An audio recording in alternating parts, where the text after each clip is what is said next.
आर्यन खान की एक web series I bads of Bollywood. तो इस वेब सीरीज में जो है कि रणबीर कपूर ने ई सिगरेट का यूज किया है। अब ई सिगरेट को लेके काफ़ी बवाल मचा हुआ है। राष्ट्रीय मानवाधिकार ने जो है कि इनको नोटिस भेज दिया है। राष्ट्रीय मानवाधिकार का यह कहना है कि यह युवाओं पर एक गलत असर डालेगा और उनको गलत संगत यानी कि गलत दिशा की तरफ ले जाएगा। इसीलिए जो है कि उन्होंने इनको नोटिस भेज दिया।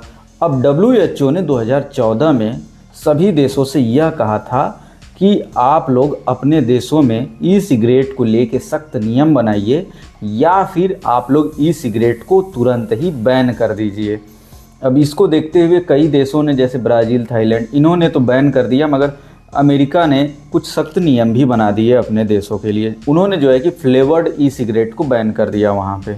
तो अब बात करते हैं कि ई सिगरेट को लेकर जो इतना बवाल मचा हुआ है, अगर आप इसको कंज्यूम करते हैं तो इससे क्या होता है। ई सिगरेट में निकोटीन सबसे ज़्यादा होता है जो आपके दिमाग पे सबसे ज़्यादा असर डालता है।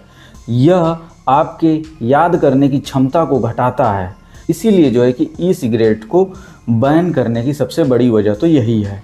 फिर उसके बाद में ई सिगरेट जो आप लेते हैं उसमें जो लिक्विड होता है वह फ्लेवर्ड होता है। आप जब उसको इनहेल करते हैं तो वो इनहेल होके आपके फेफड़ों से होके एक तरीके से आपके अंदर जाता है, जिससे आपको कैंसर होने के चांसेस ज़्यादातर हाई ही होते हैं। ई सिगरेट में जो निकोटीन मिलाया जाता है वह हार्ट बीट और ब्लड प्रेशर को बढ़ाता है। भारत सरकार ने 18 सितंबर 2019 को अध्यादेश लागू करके इसको बैन कर दिया। अब ई सिगरेट से संबंधित नियम क्या है, मतलब कि अगर आपके पास ये मिलते हैं या फिर आप बेचते हैं या फिर आप इसको अपने पास रख, तो आपके साथ में क्या होगा। जो अध्यादेश जारी हुआ था उस अध्यादेश में जो है कि ई सिगरेट के इंपोर्ट, एक्सपोर्ट, बिक्री और जमाखोरी, एक तरीके से सभी चीज़ों पर रोक लगा दी गई थी।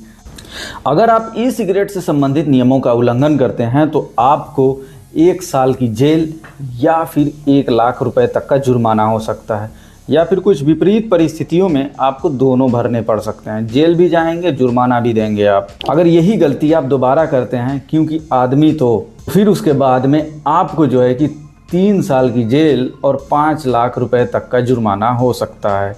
कुछ विशेष परिस्थितियों में आपको जुर्माना और जेल दोनों हो सकता है।